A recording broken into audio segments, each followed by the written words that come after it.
What's up, y'all? Okendamas, and I'm here with another Kendama unboxing. Today's unboxing is from Passion Kendamas.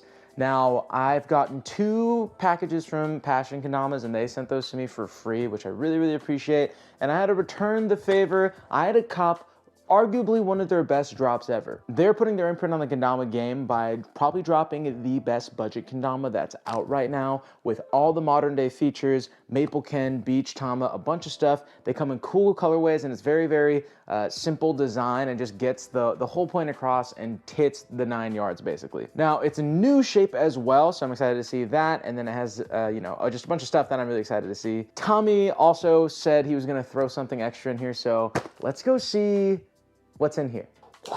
I actually don't think I need this. I don't actually think I need this. I think I can just rip this. All right.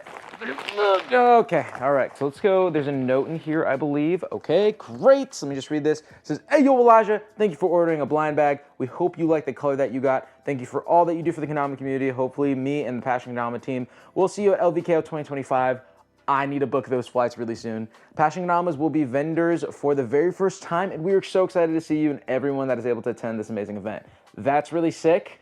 Heck yeah, I remember last year at LVKO, they weren't quite a vendor, but they had some cool stuff just showing people and stuff, and I think that was before their first drop, which is really awesome. For being a big part of our Kendama community, I added our Pla Tama in the order. Let's go. Thank you, Tommy. Let us know your thoughts on the Pla Tamas. I'm sure others would like to know and maybe even try it out for themselves. Take care, Tommy, Passion Kendama. I appreciate it, homie. Thank you so much. Tommy, you're one of the biggest G's. Thank you for supporting the videos, and props to you for starting your own company and doing such a good job so far. Let's go over the Pla Tama first, actually. So, oh my God. Whoa. Check that out. Yeah, so this thing is really cool. I don't know if you've seen the clip that's on their Instagram. I think I reposted it, but basically they showed the Pla Tama. A couple other companies showed the Pla Tama, and that thing is so much fun to play. It bounces on the ground really hard, and even when it breaks, you can put it back together and it's still kind of playable, which is literally insane. But here is, I think they're like Sanrio drop or something that they did. Here's the purple one. I don't quite know the name of the colorway, but this thing is quite beautiful. For whatever reason, paint bonds really nicely to the PLA, so this has the new China rubber on here, which is great. And PLA, if you guys don't know, I know PLA really well because I 3D print, but PLA is a type of plastic, and overseas they can injection mold PLA from what it sounds like, and we can get Tamas out of here. And the big thing for them is that they are really consistent in the weight. So you know what weight you're getting pretty much every time. I've seen any company who's done it pretty much put the ballpark of whatever the weights are. I believe they're like 80 something to mid 80s, so that's really cool. Another feature of the Pla Tamas is the rubber ring that I'm pretty sure a lot of you have seen. So this helps with the stalls a lot, and that's probably one of the biggest things about these Tamas is that if it didn't have it, it would be so slick. But with the rubber ring, you can do all the stalls that you want, arguably a little bit easier than, broken in Tama, but if you're honed, then you're honed, right? But this is really nice and is a good feature to be added. Something I just noticed is that there's a bearing in there already. I don't know if that's gonna come out or if that's built in. I wonder if it's glued and built in. That's crazy. I don't know if you can see that in there, but there's already a bearing in there, which is kind of insane. So we can just check this out really quick. You can kind of see right there. I don't know if you can hear that, but you can hear the rubber, or at least I can feel the rubber grinding against the wood, which is really good. So that just sits there, and it's actually like stuck there like glue. The rubber against the wood is really crazy. And then obviously you can check that out. That is super good. You can get some really good paint from this China rubber. I have this Lotus Ken right here, but yeah, it just sits there super nicely. The stilts, oh my God, I can't wait to film a couple tricks with these, but it's really good so far. The only thing I worry about, especially with like any kind of dead material, or I don't want to say dead, but any kind of material that wasn't living at some point, is the tap. So like it actually, wow, that's actually surprising. Okay, this is an element, so that might be why it's tapping so well, but or it might be just because this Tama is heavier. But whenever I've tapped like the resin Kens, like OG res Kens, those things don't tap at all. So this is kind of interesting that that will tap. So that's really interesting. Shout out for throwing this in. This is really cool. Thank you. And we'll do some bouncy tricks. You'll see a couple different things going on with this. Or I might just show you guys a clip of how high this thing bounces. It's so fun what tricks you can do with it. All right, on to some game-changing stuff right here. We got a Passion Kendama bag right there, as you can see. And then bang. Oh, yes, dude, check this out. The Essentials by Passion Kendamas. This thing is beautiful. This thing is quite beautiful. First off, let's talk about the Tama really quick. So this Tama has, you know, as it says, the essentials. It has all you need tracking wise. So you can see that there's a nice color right there, kind of a 70-30 split. It has a black tracking dot right there, a black line right there, and then it has these really cool, just like the text plus the white, which is really nice against this big bevel that we have. It's really good. And then to top it off, obviously, I will keep raving about this. The new China rubber is just next levels awesome. What a way to top off a really cool essential design right there. This thing is great. Also, another thing about this Tama, the bevel is just huge, dude. Like, it is big. And then also it is a stepped bevel. So I don't know if you guys can see that right there, but it is very much a stepped bevel. That's gonna be really good when you're breaking in your stalls. We're seeing a lot of companies now other than Sulab do the stepped bevel or the crushable bevel or whatever you want to call it, but it is a good thing. It breaks in your bevel super easy and there's kind of no reason not to do it. I know some people prefer normal bevels, but I haven't had any issues yet with the crushable bevel thing, and I think overall it's a great thing for the community. Now we on to the shape. And then also speaking about these colors, there's 5 other colorways as well, and they're kind of doing it as like a blind bag thing, which is really interesting. I believe you can buy like 4 of them, so I don't think you'd get every color. You would be missing 1 or something like that. If you buy 4 of them, they're $100. So if you and your homies know you want to try this, you should just get the 4-pack because you'd be paying $20 each, which is again insane for what this is, right? Because we're about to talk about it. This comes with a Maple Ken, dude. This comes with a Maple Ken. Maple Ken rubber Tama for 30 bucks is pretty crazy, and imagine if you did the 4-pack with some homies for $20 each would be literal robbery. Let's get into this Ken. So this Ken is called the Devotion, from what I hear, aka called the PK2. So this is the next step from the original PK1. I'm gonna go grab that PK1 right now. Actually, before I pull out the PK1, just a couple details. They've been doing this all the time with their Kens, but they got the logo on the bird rim. They also got just their normal logo around the normal spot where most companies put their logo. We're gonna compare it to the PK1 really quick. We're comparing the big cups. They look exactly the same, actually. They look pretty much the same size-wise. Size-wise, they look the same. Small cups, it looks like they kind of increased it slightly. You can kind of see I'm connecting the rims right there, and it might be like slightly bigger. The base cup, about the same. So they didn't really change the cup sizes too much, but honestly, these were pretty big cups. I compare this a lot to the NLK grunt shape because of how big these cups are, and they kind of play similarly too with a couple differences. But yeah, that's really good. You didn't really need to make the cups bigger anyways, in my opinion.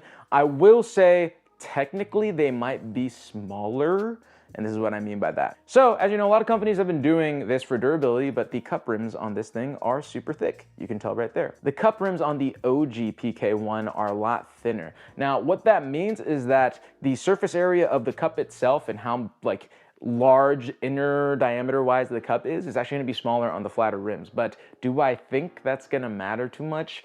No. And this is around for all the cups too. See flat there. You can also see flat there, so that's really great. Looking at some of the differences, the one big difference is the Serato kind of looks the same shape-wise. I wonder if they made it wider, and it is, oh, okay, you know what? I think I see what they did. I have the Gilded Rose, I forget what it is called. I think it's called the Gilded Rose, but I'm pretty sure, yeah. Okay, yeah, the Serato is the Serato from the Gilded Rose mod. Maybe slightly wider, maybe. The sword is the same all across the board. I kind of said that between the Gilded Rose and the PK1. The sword didn't really change. Their base of the Kendama didn't really change too much at all. You can see right there that the angles on the slipstop are a lot softer on the PK2. We're gonna check just in a second how that allows and just how much surface area it has. And also the ring stall is a little less exaggerated than the PK1. This comes in a little bit less and this comes in a lot more. So we're gonna see how that handle stall feels as well as see how that changes. Another big difference is just how steep these base cup holes are. So they're actually kind of about the same size. Maybe the PK2 or the Devotion's a little bit bigger. Like the base cup is like kind of dug in a little bit more versus this one, you get a little bit more of like just a normal cup. This one is a lot deeper. So we're gonna see how that does impacts lunars and stuff, see if the taps of the gunslingers are impacted by that. Also, sorry, something I forgot to mention again is that these cup rims are super flat. The bird stalls are super flat. Anyways, I'm super hyped to play this. I'm very excited to play this. Let me go ahead and just bust out some tricks really quick and we'll keep it going.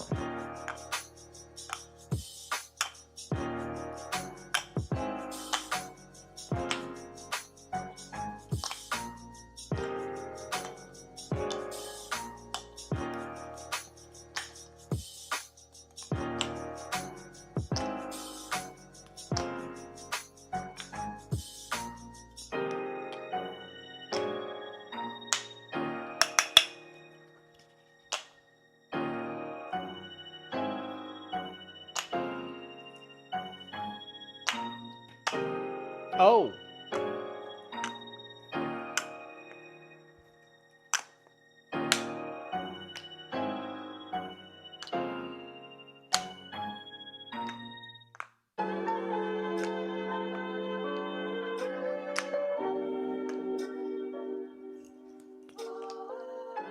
Very nice.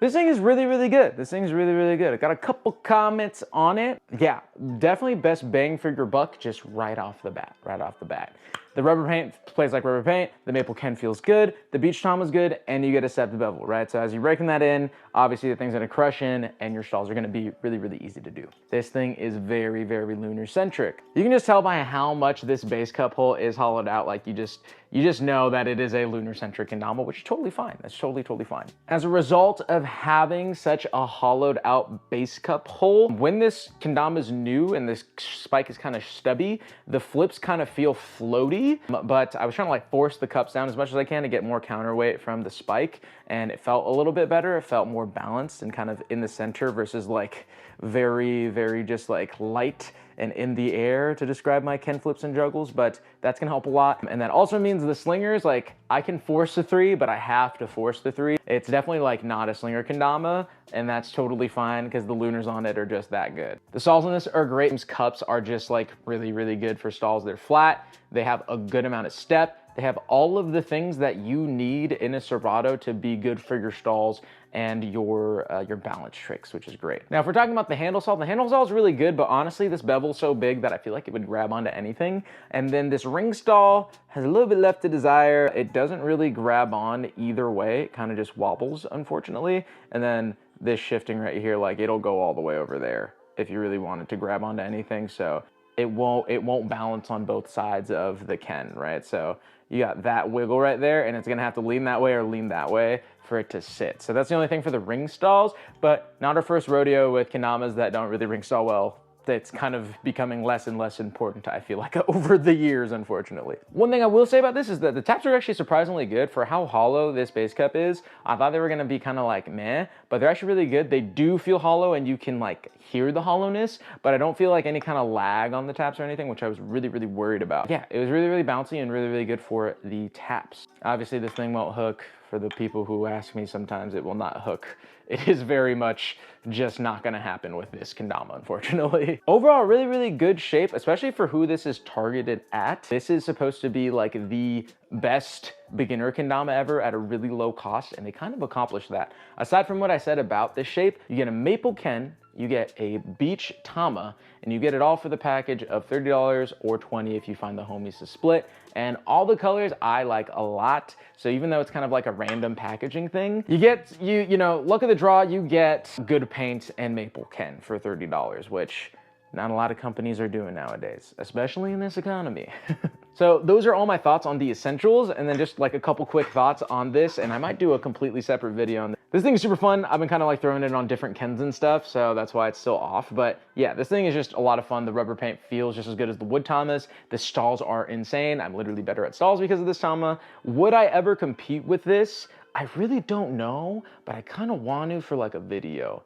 And even though, I mean, I wasn't gonna win anything because if Miguel's in there and a bunch of other good players are in the freestyle, I'm probably not gonna win. But for fun, I think it'd be really fun to like compete with one of these and just see how it goes. I think that'd be a really good video. Let me know if you want me to do that in the comments down below, but definitely a really unique pickup. If you don't have at least one of these, you should definitely check them out, especially if Passion Kendama is doing some cool stuff, or you know, some other brand or company is doing some cool stuff for the PLA Tamas. I think it's worth a check out to have at least one in your collection, just to mess around with, bounce on the ground, do all that fun stuff. So yeah. Thank you again, Tommy, for sending both of these out. I'm really happy with this purchase I made here, and thank you for throwing in the Tama. I really do appreciate it. If you guys have any questions on either of these, please let me know in the comments down below. I'd love to answer your questions. If you guys enjoyed this video, please hit the like button, subscribe button, hit post notifications so you can be one of the first to watch these videos when they come out. And obviously sharing the video goes a long way for the channel. This is Elijah from Okendamas, and I'll see you in the next video. Peace.